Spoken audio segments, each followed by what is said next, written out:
Welcome to Death Row. Like we always do about this time. I'm gonna fight your fucking ass! You don't got, you're playing touch butt with that dork in the park. There's a little snake in the grass. Hey, I'm not surprised, motherfuckers. No forget Jesus, people. I'd like to take this chance to apologize to absolutely nobody. Hey, pussy, are you still there? I'm back. Who the fuck is that guy? Break out the red panties. We're rich, baby. I would like to introduce...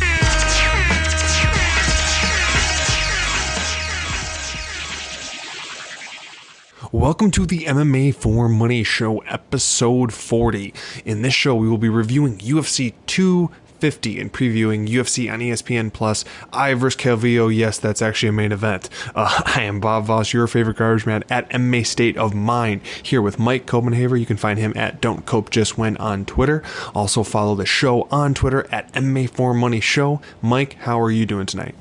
Oh, I can't complain, man. Stoked to be alive and to be here with my family. Wish we did a little bit better on that last UFC, but just didn't seem to go our way. But that's the game, and luckily we had a little bankroll saved from the last wins, and it didn't hurt so bad. But we'll be focusing to get some better snipes here, and just focus to do better for you guys. Absolutely, always trying to do better for you guys and getting the most entertaining and well-received show we possibly can. Well, it's Wednesday, so you know what that means. The MMA for Money show is here. You can find the show on Apple Podcasts, Spotify, Google Podcast, Overcast Podcast, RSS feeds. We are also on YouTube, both full-length shows as well as smaller tidbits to get your quick fix. Subscribe to never miss a show. Like, comment, and share. It's how we spread the word, how we get everyone learning about us. You love the show, other people love the show. By all means, keep spreading it to them. We're going to jump right into UFC 250, which was not too kind to us, but you know what? There were some good classic fights on there that we'll go over. The first fight of the night with the continuation of the Burns domination. Evan Dunham fought Gilbert Burns' brother Herbert Burns. Herbert Burns got that first round rear naked choke. It was just super quick, super filthy, just got into transition to his back almost effortlessly and just locked in that choke. Dunham visibly distraught after the fact, obviously. Mike, any few further outtake, personal take on this first fight of UFC 250?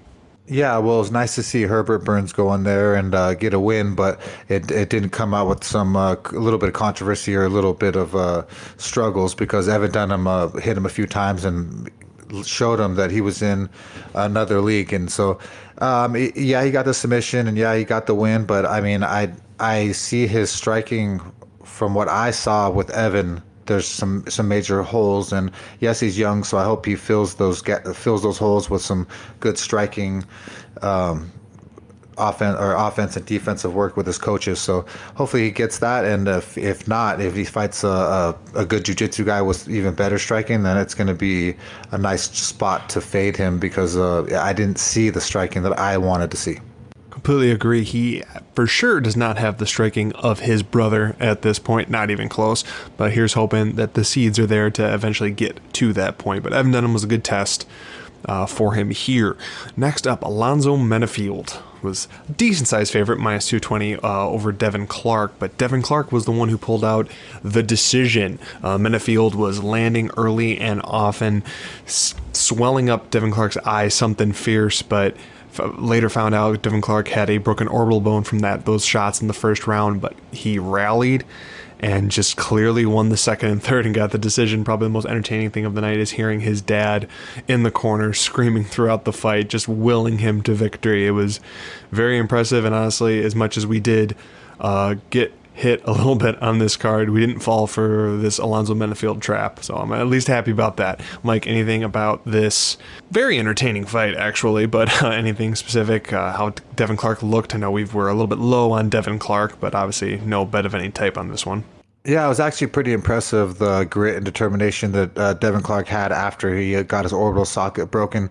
Most people would quit and find a way out, and he really mustered up some strength and some courage and just kept pushing, because that shit's ridiculous, man, having your whole orbital socket misplaced and in pieces and crunching back and forth every time it gets hit. So I didn't have it for Clark. I had it kind of more of as a draw. I thought Menifield did more damage and definitely had him in a worse positions. But because Menifield kind of gassed towards the end, I could see how the volume might have edged it. So that's why I more or less wanted to draw. But it is what it is. And Menifield will learn a lot from it. And it was a little bit less lackluster than I wanted because Menifield kind of cheeseballed. Yeah, especially in the latter goings there, definitely gassed out, but he was putting everything on those early punches. Next up was, of all of the bets that we lost, which is hard saying that because it's honestly just a bad night for us, but we came off an amazing night, and we'll get it back in this next one. This one, to me, hurt the most, although I think there was one later on that I still think we actually won, but we'll get to that later. Jussier Formiga was a slight dog here, plus 115 against Alex Perez, minus 135. We had a bet on Jussier Formiga, the juicy one. We had 1 unit on him to win 1.5. We did not get that. Nearly the entire first round, obviously it ended in the first round, but into the second. It was an all-standing affair. It's like Formiga almost didn't even try to go for the takedown, but Perez very early on was punishing that leg of Formiga, who was still coming forward, but he wasn't checking a single leg kick. He tried to back up away from it one time, but he wasn't checking them at all and just taking them full force. And then he went down from the leg kick once, and then in the beginning of the second, and then later on in the second, just went down completely, and they ended up calling the fight. So it's always frustrating. It actually was looking fairly close, other than those shots that were hitting, and just to see him just fall onto his back like that and not give up, because I would bet he probably has a torn something or other, but I don't know. It just, for that part, super frustrating for me. Mike, anything specific on this one, or just sharing the frustration? Ah, man, fucking totally frustrated, man. Formiga's just, I don't even know what the fuck he's doing. He didn't seem to want to be there 100%. Didn't seem confident. Didn't seem to want to kill anybody. If I would have saw that type of attitude, I would have that would have just literally brought me back to drop the two guys in an alley and who's coming out of there, and Perez would have came out of there if I knew that Formiga wasn't going to come in there with enough aggression, with a terrible game plan. I just didn't like it at all in general, but nothing to take away from Alex Perez, because that dude's gas tank is absolutely incredible. I always say Hispanics have some of the best gas tanks, and you never can count them out, especially their striking and the determination. And Formiga found out that out the hard way. And Alex has been here for a long time, training with some of the best in the world. Started down in Mexico and then went to Alliance MMA with Dominic Cruz and Eric Del Fiero, who my brother's old coach was when he was younger. So, I mean, he surrounds himself with great people, and he's learned a lot, and it's pretty impressive. But I'd like to see him versus some real savage, and we'll see what's up. Yeah, he's definitely ready. Excuse me. Definitely ready for a step up. I mean, I thought Formiga was going to be that, but I guess a further step up to see just where his ceiling or really is. Next up, we had the guy who I could not remember for the life of me win a fight. Charles Byrd was a minus 170 favorite, and the underdog, Maki Bitolo, plus 150, got the first round TKO ground and pound. Great finish, exciting enough, and you know what? I guess I'm going to remember Maki Bitolo this time. Mike, any thoughts on the finish, or just Maki Bitolo in general? I'm going to give myself a lot of credit for the fact that we didn't know who the fuck we were talking about. And just because the simple fact that I saw that my dude was Polynesian, Hawaiian, and from the islands, I backed my boy. I said I'd back my boy, and that motherfucker showed up and did work. So you never doubt the 808 and those island strong boys. And they're always I'll always have their back via Kendall Grove, Troy Rude Boy Mandalones, BJ Penn, and the OG himself, Barrett, the Master Yoshida, who came from over there. So I absolutely love the 808 boys. I always have your back. I always will. And we're just huge fans of you guys. So stoked that Bitolo won. And I just wish that I would have done a little bit more study on him, because I love them Samoan Polynesian dudes. And that would have been a nice underdog play for us. Cody Stamann.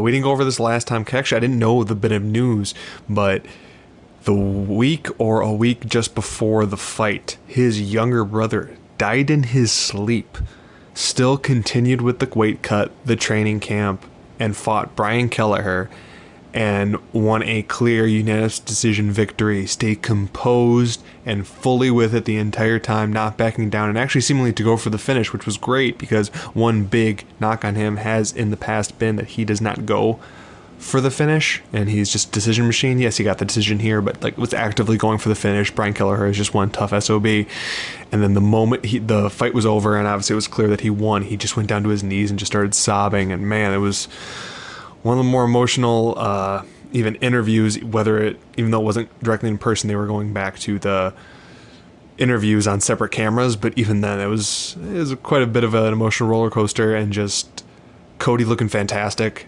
And I know this was at 45. They both agreed to go up to 45 for this fight. But, I mean, he's in that mix of dangerous top 10 35ers that we'll get to plenty of them later on. Mike, how'd you feel about this performance and just dealing with something like that going into one of the bigger fights of your career? Yeah, I mean, it's super impressive for someone to hold their mental state up and strength to get through that type of moment, because it's hard enough just to go through your daily routine when you lose someone or you have something in the family that's holding you back mentally. So, I mean, it was, pretty good. But once again, it was Cody Stamann, world-class wrestler. Did he take him down any of the times? I still don't remember. He got him down a little bit, but it was predominantly a striking affair. Yeah. Pretty dominant there. And it's fine, but I mean, you have that world-class wrestling and you're doing good standing, so just throw in a takedown every once in a while to get that scorecard fully on your side, you know what I mean? That's what bothers me with Stamann. I talked about it last time on the podcast. Great wrestling, great single leg, great double leg, great work ethic. His striking lacks just a hair, but he just, when I want a world-class wrestler, I want 3 takedowns, 1 every round. Especially to seal the deal, like you said. And what will open up your striking that much more is the threat of the takedown, even if it's a fake shoot to an overhand or just finishing off a combination with a takedown, because you get to a point where they're just defending the strike so much they leave themselves open for a takedown. So I completely agree with you, Mike. It definitely puts stamps on rounds, even though people say you can't steal rounds. I don't know, talk to any judge that judges MMA fights, because they have tendency to lean that way. I'm not saying that they should, I'm just saying that they do. Next up, Ian Heinisch versus Gerald Meerschaert. The fight that was on, the fight that was off, the fight that was back on again. One of the corners had tested positive for COVID, and this fight was going to get scrapped. And we're actually going to talk about a fighter going into this next event called Anthony Ivy. He was pulled in to replace, but then you know what? Turned out it was a false positive, so the fight's back on with like 24 or 36 hours remaining, and none of that all matters because Heinisch gets that TKO with an overhand right and ground and pound in the first round and just killed him. It's a fast fight, it's a quick fight, it's an exciting fight. Mike, tell me about the fight. Oh man, that's exactly what I said, man. I said that GM3 is not as hard as Ian Heinisch. You put Ian Heinisch and GM3 down an alleyway in the middle of New York at 1 a.m. And I'm telling you, Ian Heinisch coming out of there whooping GM3's ass every single day, 10 times out of 10. There's just a certain level of just savagery, and GM3 doesn't have it. He's got great athleticism, and he's a great athlete, and he works hard. Not taking any away from that, but what I like to bet on is straight savages who are coming in there to kill, smash, going there to go out on the shield. I mean, that's what I love to see. I'm not going in there for a safe fighter who's going to lay on their back and hope for a submission in round 3. No, this was completely one-way traffic. I think Meerschaert landed like 2 body kicks for the most part, and then it was all coming from the other way. Fantastic finish, just barreling straight at him. Next up, Chase Hooper, everyone's favorite little brother, 20-something-year-old. He was a minus 165 favorite versus Alex Caceres. Yes, you did. You absolutely did. Caceres at the plus 145. Well, Bruce Leroy got the unanimous decision in your second fight. In your second fight in the UFC, you're 20 years old. You're fighting a 20-something fight veteran. That's thrown into the deep end. I mean, Chase Hooper's good on the ground, and he absolutely is. And there was a few spots, and Caceres likes to give up submissions in fights he's winning, and it almost seemed like it was leading that way at one point, but I mean, Caceres just far and away the better fighter here, and man, this was just way too much for Chase Hooper, way too soon. I'm pretty sure we both said it on the show beforehand. I think I still ended up picking Hooper, but I said this is just a gigantic step up with someone with so much more experience, and you were right on it with Caceres. So Mike, tell me about this fight. Like, with terrible matchmaking, if you really want to have Hooper be a guy, or is this just always a matchup that's going to kill him? I mean, to me, this is absolutely terrible matchmaking, man. This is a very similar thing about putting two guys in an alley, and you have the sweet kid, Chase Hooper, who's definitely talented. He's worked hard. He's probably had a great life, has both mommy and daddy, and everything's working out real fine. But Alex Caceres has been fighting in the streets of Miami with Kimbo Slice and George Masvidal ever since. He's been put in situations with guys bigger than him. He's been doubted X amount of times. It was crazy to me to see that line. I even told her, I said I wanted to bet Alex Caceres. I just wanted to so badly. But the little bit of submission weaknesses that he has, the fact that he taps, I don't bet tappers, and it's just really hard for me. But either way, I didn't see the value in Chase Hooper at all, and that Alex Caceres had it all, and that's that example of the OG versus the new guy. I finally stuck with that, and there you go. Well, you know what? The next fight, the OG got killed. he got straight murdered. Sugar Sean O'Malley was minus 475 favorite, which we said was way too steep. At least I know I did. Against Eddie Wineland, one time, I think the original WEC bantamweight champion, was plus 380. Sugar Sean stayed at distance. He stayed out of the center of the octagon, was landing pretty well. Ate like one decent left from Wineland, and then just one right cross straight to the jaw. Eddie Wineland put him out in the first, walk-off KO. It was impressive. I didn't think O'Malley had that type of finishing ability in terms of his strikes. I knew he had a little bit of tricky ground game here and there, but came away from that utterly impressed. And man, his ceiling is way higher than I thought it was going to be. So I'm excited to see him fight some more upper echelon 35ers. Mike, how'd you feel about Sugar putting it to Mr. Mustache? Yeah, man, I've been a Sugar Sean fan for a while. What really just worries me is the lack of competition in X amount of years, and so I don't really get to fully trust his body. And I was worried about the fact that when he fought Sukum Toth, he ended up injuring his leg, even kicking so aggressively. And he's not the biggest, thickest guy, like I'm not with my lower body. And so you have the small little, not to be disrespectful, those chicken legs. Those chicken legs hurt, man, when they get kicked. And so I was more worried about that sense of a thing. But this is the Sugar Show time, and he's going to be a big star if they keep pushing him in the right way. I absolutely love how he's honest. I mean, the big generation with MJ is getting bigger and bigger with medicinal properties being proven to help people, and I just absolutely love free thinkers and when we have these stars, because they're super fun, especially when they believe in themselves. And obviously, and I think there was one picture in particular, but just in general circulating about Sugar Sean beforehand. He has definitely put on some muscle, so I think he has realized some of his weakness in that regard and is trying to fill out more. But I don't know, man, that body type is really starting to come along at 35. Like, he has a very similar body type, less muscle obviously, but similar body type as Aljamain Sterling, who we'll get to a little bit later on. But just utterly impressed with that performance. Next up, this was another bet. This one I actually thought we won.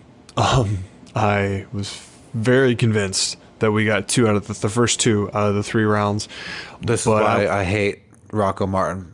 Oh yeah, but dude, as I'm going through, I felt so safe. I mean, the second round was closer, but I felt so safe. And then it went away. It went away. Whatever. Neil Magny was a slight favorite. I guess medium at minus 140. We had Anthony Rocco Martin at plus 120. Confident in him. 2 units on him. Confident in him. Looked good the first round. He was ahead. He was ahead in between round live betting. I think he was like a minus 150 favorite after the first and almost a 200 after the second.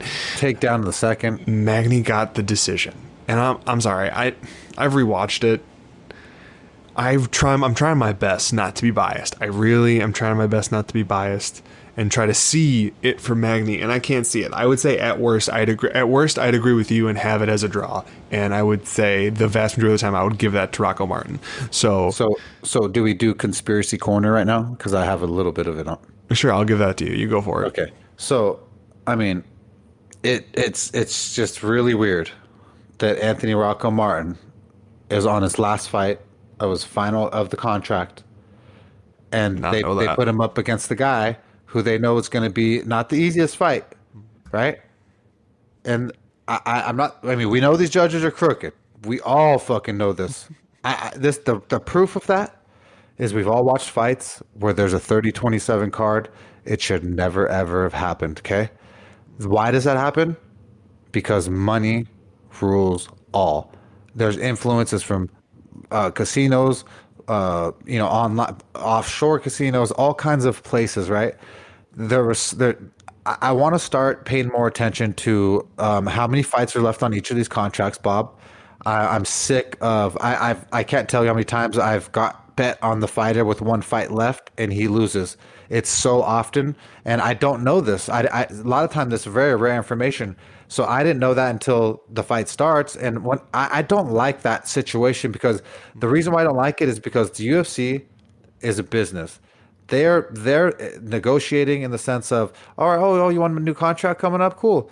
Now fight a Savage. You're gonna do good or bad. You lose against the Savage, now you get less negotiating power, right?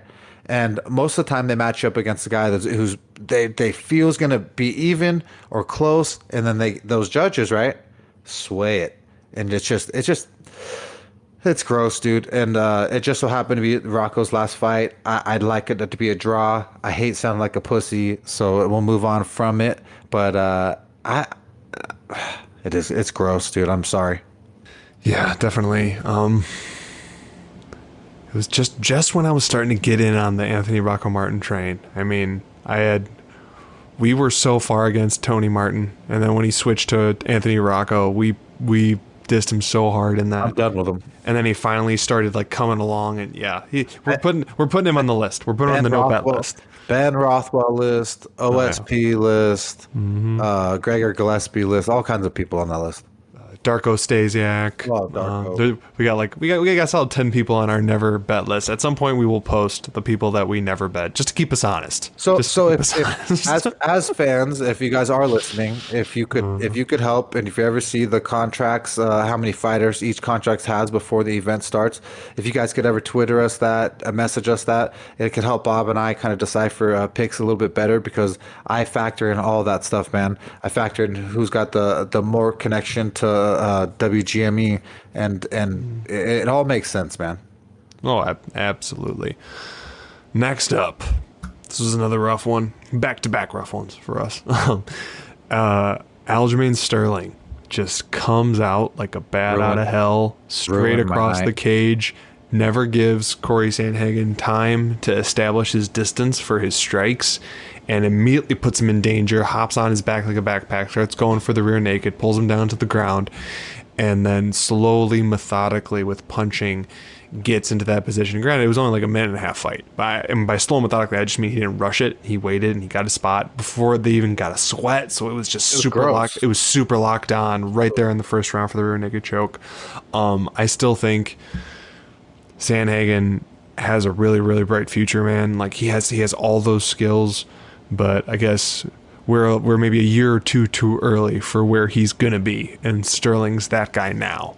So I mean, kudos to Aljamain Sterling. I always really liked him. I just thought this spot was gonna be. I thought he was just gonna get kept that distance with jabs and everything like that, but he never even gave Sandhagen time to establish that. Which, I mean, kudos on him. That was the appropriate game plan. So it makes me sick to my stomach.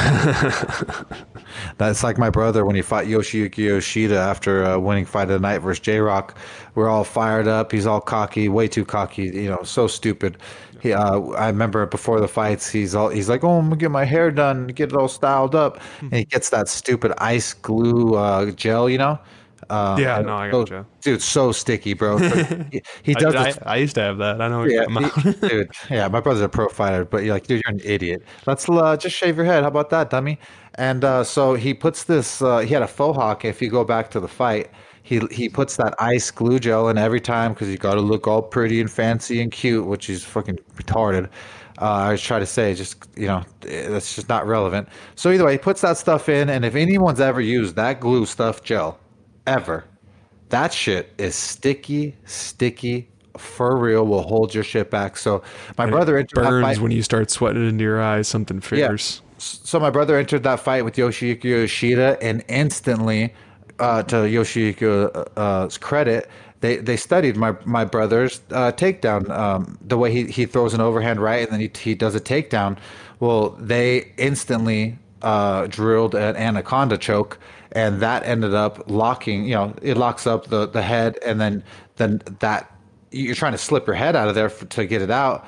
And it would not come out, man. It was 30 seconds of fighting. I couldn't even tell what was happening from the stands. And then all of a sudden, dude, my brother's unconscious because he doesn't tap, but at least he was a soldier. But it was a huge lesson that we learned and he learned. And I just wish that he took things more professional. And like I tweeted Chase Hooper, just get the fuck off the internet, dude. Go train. Don't worry about these peons on the internet who ain't gonna be nobody. Absolutely, and he'll get there at some point. So it's so damn young. Sorry, it's 20 years old. It kind of blows my mind there a little bit. In the co-main event, Rafael Sunsao, one of my old-time favorites at 35. He was a slight dog against Cody Garbrandt, minus 145. One main reason we completely stayed away from this fight is the age of a Sunsao and the past performances of Garbrandt. I honestly cannot remember do you remember what we picked for this fight? I'm spacing. We didn't bet it, I know that much, but I can't remember who we picked. I specifically, I can't say off the top of my head. I've been a Garbrandt fan since the beginning, because of the two fights with TJ, with EPO. It's certainly not fair. I can't say those two losses would have happened. EPO is such a strong substance. It's way beyond testosterone and anabolic steroids, and so that just totally makes you not even be able to think properly. We didn't trust his chin, so I don't believe I took him. I think the safer bet was a Sun Xiao, but if I went back, we'll look, but I think we went a Sun Xiao for the safety. Yeah, I think I went a Sun Xiao if I remember right.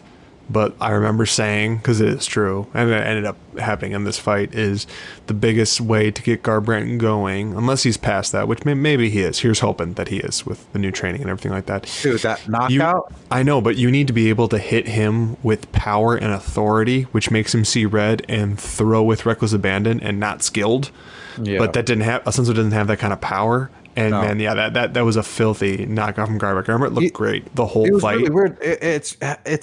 It was really unconventional. He must have planned for it specifically, because the way he ducked out of the way and then launched up and through the right, like most fighters would know, like, you're coming with something from the right side at that moment, and it's still, he reached out and still caught a Sun Xiao on his chin, and it was sick at the end of the bell, man. It was that after the O'Malley one and the Garbrandt one, it was stoked. Well, I would only imagine that's because this was the first full training camp that he was with Mark Henry, so I can only imagine that was a Mark Henry combo that they had set up, that they saw that a Sun Xiao was susceptible to. But I mean, kudos to Garbrandt, because I'm off the top of my head, I can double check, but I'm fairly confident that a Sun Xiao has never been KO'd in the UFC. No, I believe not. For sure not in the UFC, maybe before that, but so that was impressive. So I mean, Garbrandt's coming back, and he's still young, so that's great. I mean, Sun Xiao was 35, 36 or older going into this fight, whereas Garbrandt's still in his late 20s, so he's still got quite a few years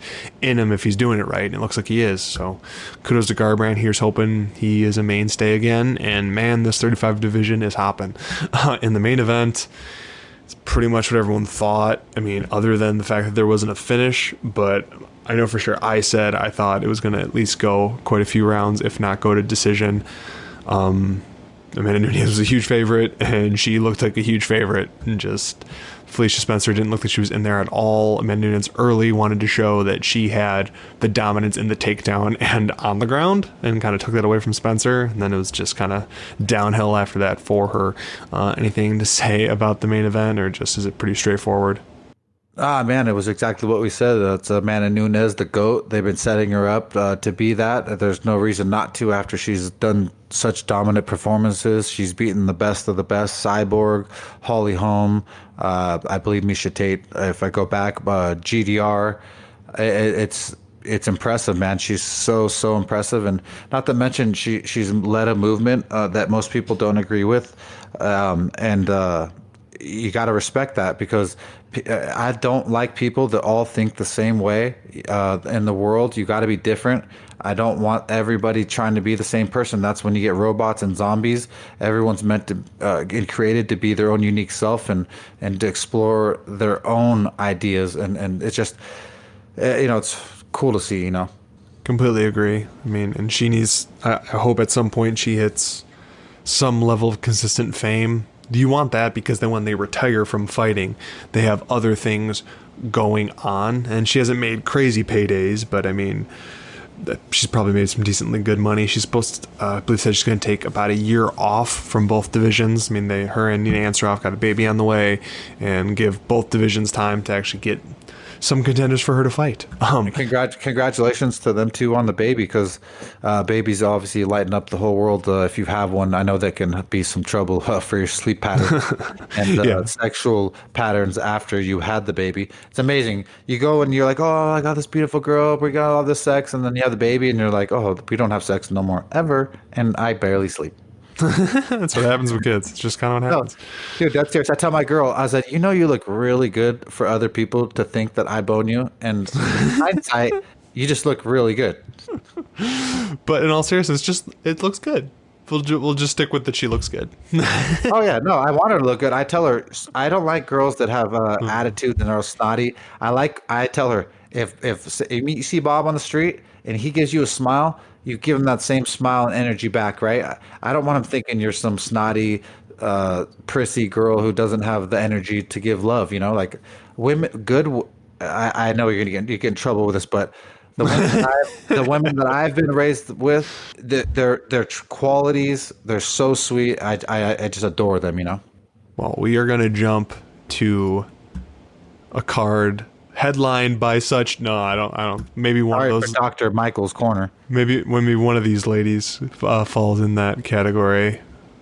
Before we get there, sorry, I'm trying not to dump on this entire next card. Oh, dude, the main event is ridiculous. Honestly, the whole fight card is a little bit rough, but that's only because even the next card is a lot better. The June 20th card is fantastic.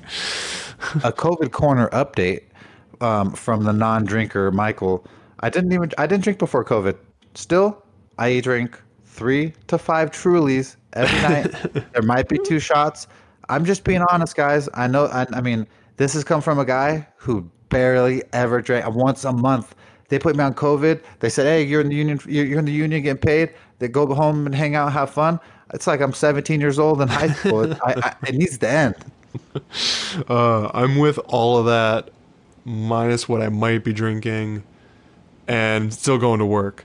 But we're happy. We're happy. We're happy. Yeah, no, in the sense of Bob and I, we're lucky to have 2 best friends that we have as companions. Mm-hmm. We absolutely love our kids. We try everything we can for them, and because they see that we love the mom, it just trickles down in effect, and that's why we're just so stoked to come do this show. We're stoked to talk to you guys. If you guys need advice about anything, man, we're always here. This will be a little bit different podcast today because I don't know why Dr. Phil Michael decided to come. Dr. Mike MD, there you go. Well, we're jumping to this Ivers Calvillo card on ESPN Plus. So at least you're not paying pay-per-view price for this one. Starting right off the bat. Did you say I? Yeah, Ivers Calvillo, just guy. Like who? Just guy. No, I know, but like I've been following MMA for a long time, and I'm like, main event. Yeah, I know. And it's not she's trying to get a title. I wish you guys, This I is wish legit. you guys could see my video of my face. This is right legit, like a fight that's happening. It's disgusting. His eyes are bugging up his head right now because this is literally his eyes are bugging out of his head, and both of them are bigger stars than just Scott. my big old green eyes are bugging out. But the point is, we're gonna have videos soon for you guys to start seeing my crazy facial expressions because it's gonna get even better. Yeah, we've been doing some tests with, finally I'm working with a computer where I got a good camera going, and once we get everything set up, we'll have that going. So baby steps, but we're making big jumps from where we used to be. Well, someone else who's making a big jump is Anthony Ivy. He was going to step in for said Heinisch Meerschaert fight that was in jeopardy, and they signed him, and he was going to fight. But then the fight's okay, so you know what? They kept him with a contract, and the very next card they put him on, he is a minus 195 favorite versus Christian Aguilera, who's plus 160. This seems like a gift to me. They're trying to get Ivy a win as a thank you for stepping in and all that jazz. You'll notice a lot on this card, other than ones we have bets on and maybe one or two others. This is going to be a pretty much just quick picks type card after we need to go so in depth in 250 because 250 was so crazy. Yeah, we're going to be skipping over a lot of stuff. So I'm picking Ivy just because I do think this is just a UFC throwing him a bone. Mike, how you going with the first fight of this immaculate fight card? Yeah, I think I'm going to roll with Anthony Ivy too. I just think that he's got a little bit more skills and a little bit more aggression, and that will end up winning the fight. But this isn't one of those fights where I would want you to follow my picks specifically. When I like a fight, we will have a bet on it. And when I love a fight, and that's when we usually max bet stuff. So these are just picks. Completely agree. Like we always say with a preface, any fight that we're just giving picks out, if you already have a lean that way and that tips you over the edge, go team.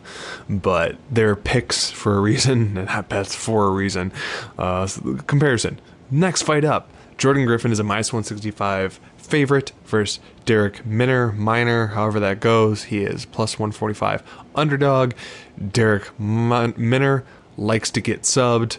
Jordan Griffin likes to sub, and you know what? On the regional scene, he's sub Derek Minner. So I think he's going to do that again. I really do. Not just history is going to repeat itself on Saturday night. That's why even Jordan Griffin inside the distance is minus 105. I would assume sub is probably about the same, if not slight plus money. So you're not getting much more bang for your buck to go with a very specific prop like that. So I'm going to stick with Jordan Griffin to get a sub. I'll say second round. Mike, Griffin Minner. If I had to pick one on this one, Jordan Griffin, he's got a much better gas tank. He's got better striking to me, and he's got a better longevity. So I think that he's going to be able to pull off this fight, and probably most likely a decision. Next up, hey, look at that. We do have a bet on this fight card. I didn't want to leave you guys completely hanging, and there are some good spots on this one. Let me quick edit these odds. I always have in my notes the odds as I make the notes and slight edits as we do the show if they've been updated, and this is one of those situations where it's been updated. So Ryan Benoit is a minus 120 favorite versus Tyson Nam, who is plus 100. Tyson Nam was a big standout in secondary organizations. Had a bit of a skid for a while where he was losing and almost like his chin was getting shaky. Rattle off a couple wins, and you know what? Now he's in the UFC. Probably 10 years too late, but or at least 5 years too late, but he's here. Brian Benoit has some serious power in his hands. He's put out Sergio Pettis as well as some other decent sized name people. He packs a punch. He obviously has his shortcomings, but so does Tyson Nam, but he is faster, stronger, and more powerful than Tyson Nam. Mike, I'll give this to you for a breakdown and to give the bet, since this was the one that you were for. Yeah, Ryan Benoit is just going to be to me have a much better scramble ability and to me a better gas tank. He's to me been in there a little bit more experience, and that I just think that American wrestling versus I just absolutely love when someone has the scramble American wrestling BJJ, and so I'd have to go with Benoit with the experience to be able to handle this. The only thing that I could see is Tyson getting lucky with a strike, but I really don't see that going on. I believe that Ryan Benoit is the more experienced fighter. He's got the better ground game and for sure the better scramble ability.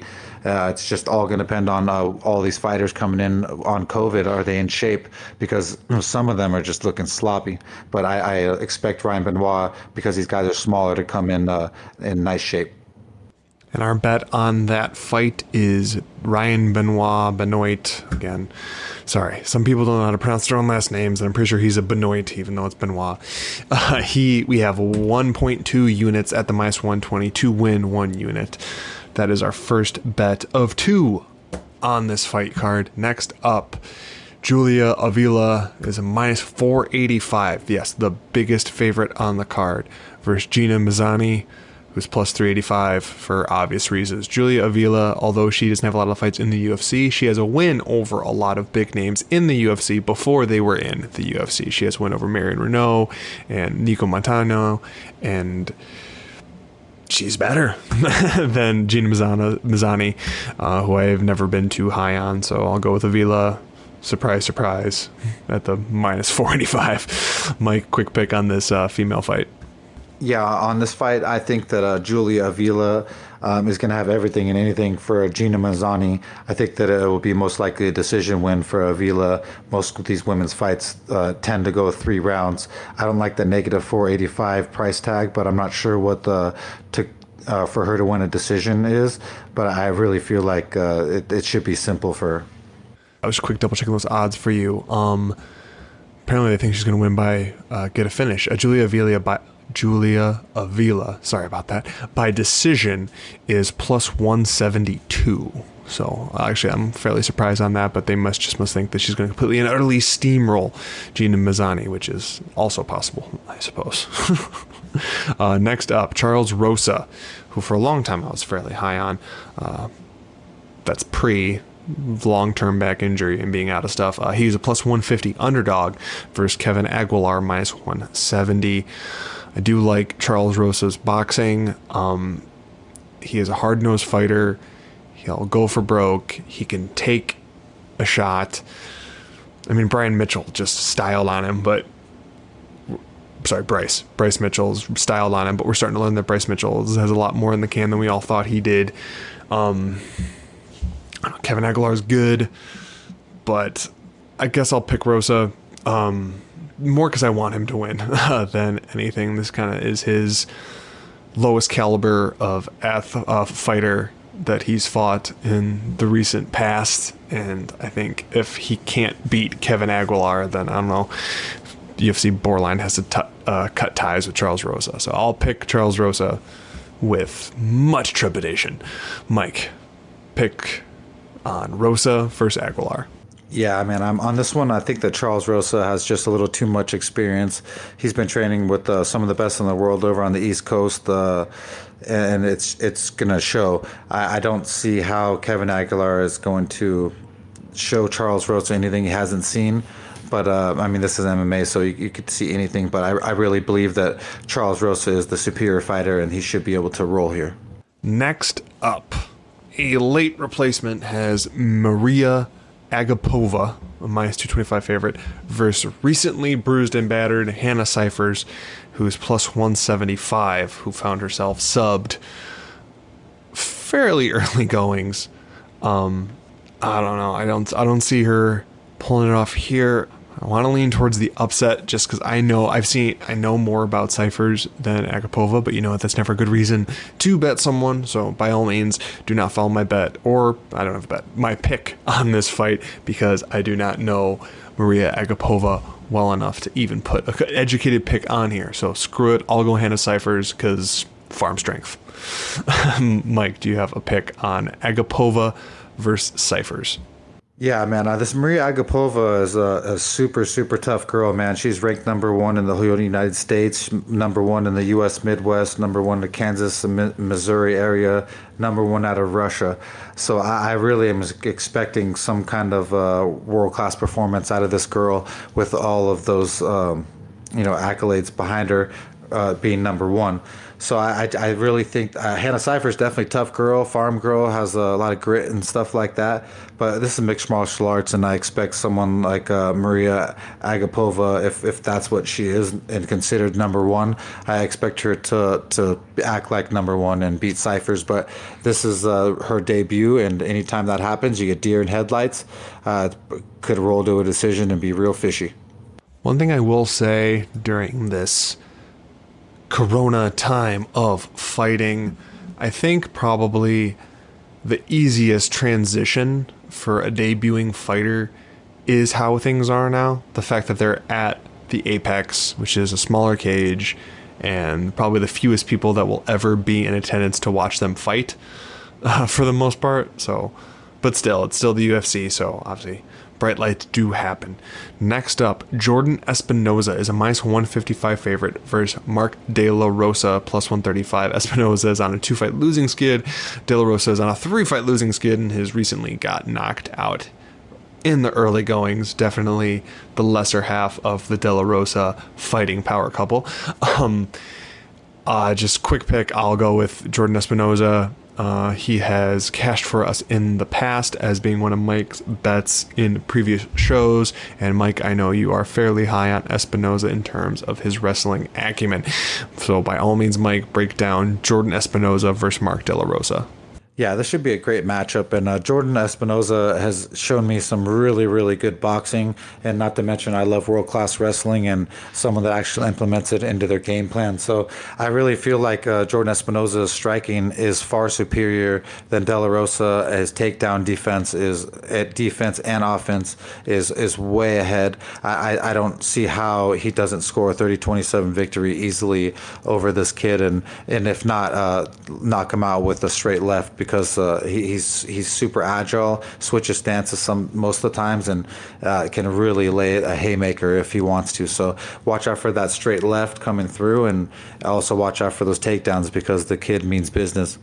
Next up, we have someone who I was high on, then I was low on. And you know what? I'm back to being high on. Andre Fili. He is the minus 225 favorite over Charles Jourdain, who's plus 185. I think Andre Fili has finally become his fully realized self. Not saying that's championship caliber, but I'm saying that is top 10 to 15 caliber for sure. Does Charles Jourdain belong in that picture? As of yet, I do not think so. I think Andre Fili is going to have a field day striking him at range, being able to stay on the feet, throwing the kicks. And I do think Andre Fili should get a clear decision here. There's no bet on this fight, but in terms of picks, this is probably one of my more strong picks without a bet entailed. Mike, how do you feel about Fili versus Jourdain? I really like Fili in the situation in the sense of he's had so much experience. He's learned so much, in the octagon, fighting some of the upper class fighters. I just see this as his chance to win and showcase his skills. As you see, like Aljo and some of these other guys just getting stronger and stronger as they grow into themselves as from young men to men in this mixed martial arts era. It's pretty impressive. So I would have to go with my Islander, the 808 boy, and I'd have to back Fili to go in there and show him the aggression that our island boys do. Next up, Ray Borg is making a fairly quick turnaround. We'll start noticing that more and more with a lot of these Apex fights, given the fact that the UFC has so many, it sounds bad saying it, foreign fighters, but non-US citizen fighters that have to travel for fights, and being on lockdown, not able to come here. You're going to see a lot of guys that can fight often, will fight often. So you're going to see some guys, you won't see them for half a year to a year, and you'll see other guys probably 4 to 5 times in that stint, and Ray Borg is one of them. He is a plus 325 underdog versus Merab Davishvili. I actually said that right for once. He's minus 400 favorite.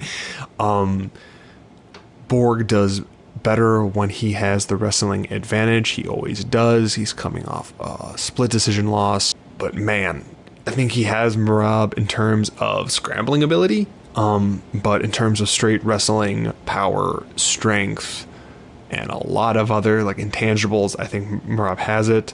This is super steep of a price. because of how well Borg can scramble, but he did not look that great last time out, and I do think that's reflective in this price. I think if he would have won his last fight, even in a split decision, as odd as that is, this fight would be much closer, and Merab Dvalishvili would only be in the -2 to 250 range. But you know what? He's not. He's a gigantic favorite that I won't go anywhere near, but I do think he is going to win. So the pick for me is Merab, coming off a great time seeing his teammate like Aljamain Sterling win and just going for it even further. Mike, where are you for Borg versus Dvalishvili?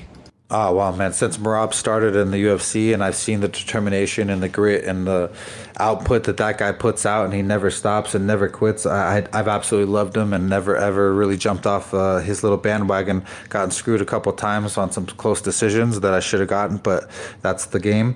I really think that Merab has a little bit too much push for Ray Borg. He's going to equal out Ray Borg, if not more, on the output. It's going to end up breaking Borg a little bit, and if Ray has any mental glitch from something at home, something that's not getting paid enough, whatever he's got going on, it's gonna show. And I hope not, but I really believe that Merab is the more superior fighter. Most likely pull out a 3-round decision win, and it's just gonna be a great fight with transitions and all kinds of action. Next up, the former Glory kickboxer Carl Roberson is a +180 underdog versus Marvin the Italian Dream Vettori. He's -220, and honestly, I think he could be higher. I think this is a very, very clear fight for Vettori. Obviously, I know the first seeking of it. Actually, no, it was the second seeking of it. Roberson is still just a fish out of water when he's put on his back, and I think Vettori is just the type to be able to get him down or pin him up against the cage and just exploit him. He is the bigger, more powerful fighter. I was talking with Mike before this. I don't like to do MMA math because obviously it almost never works, or at least more often than not, depending the type of way you put it in there. But Carl Roberson has tends to get taken down and subbed. He does, and Cesar Ferreira was one of the ones to do that to him, because Cesar Ferreira is a ridiculously strong 85er who can take a lot of people down. Well, wasn't quite able to do that to Marvin Vettori. Marvin Vettori is we'll put it this way, Robertson does not like big, strong grappler types. Could also throw with power. Who am I describing? Marvin Vettori, as well as every other person that Carl Roberson has lost to. So I'm going with Marvin Vettori here. If he was lower, I would bet bigger, but obviously, or if we weren't coming off a big loss like last week, I'd probably be bigger on this one also. But I have to win 1 unit at the -220, so that's 2.2 units to win 1 unit on Marvin Vettori over Carl Roberson. Mike, why do we like Vettori so much? Oh man, Vettori, he trains with one of the best teams over in the East Coast. He's been working harder and harder on his game. He's definitely not someone that quits. He's got great jiu-jitsu. He works on his striking really well.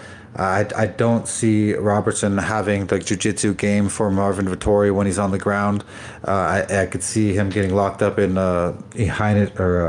Vettori's famous little guillotine or something worse.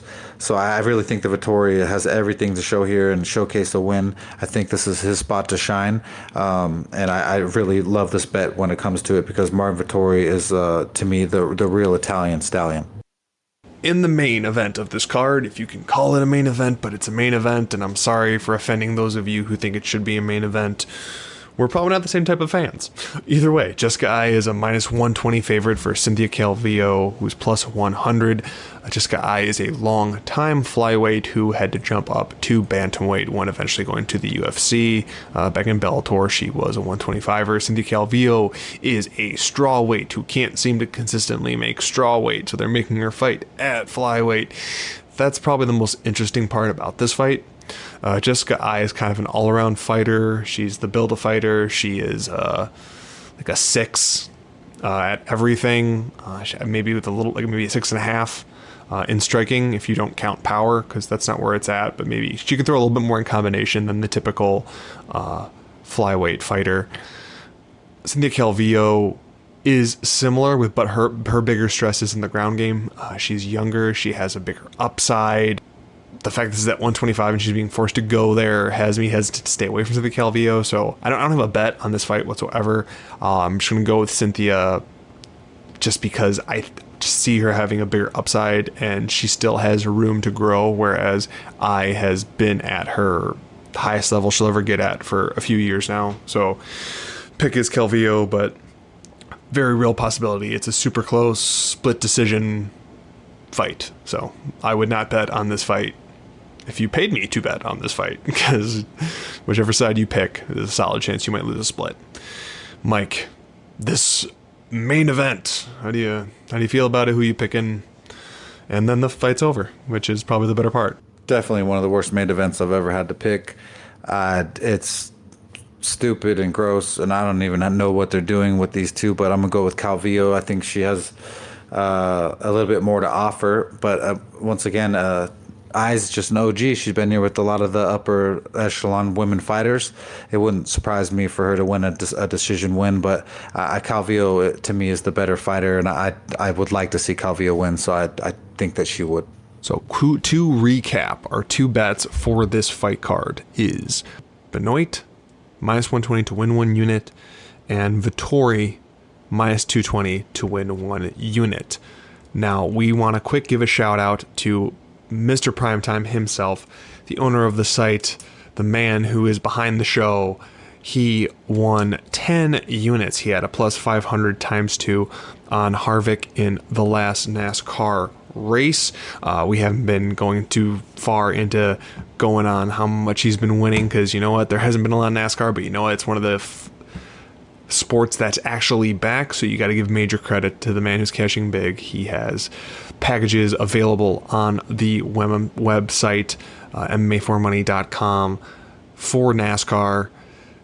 He's a long-term proven winner. You can go on there to check it out, and see as many times as we retweet him winning, because it just seems to be just about every race, if not super, super close.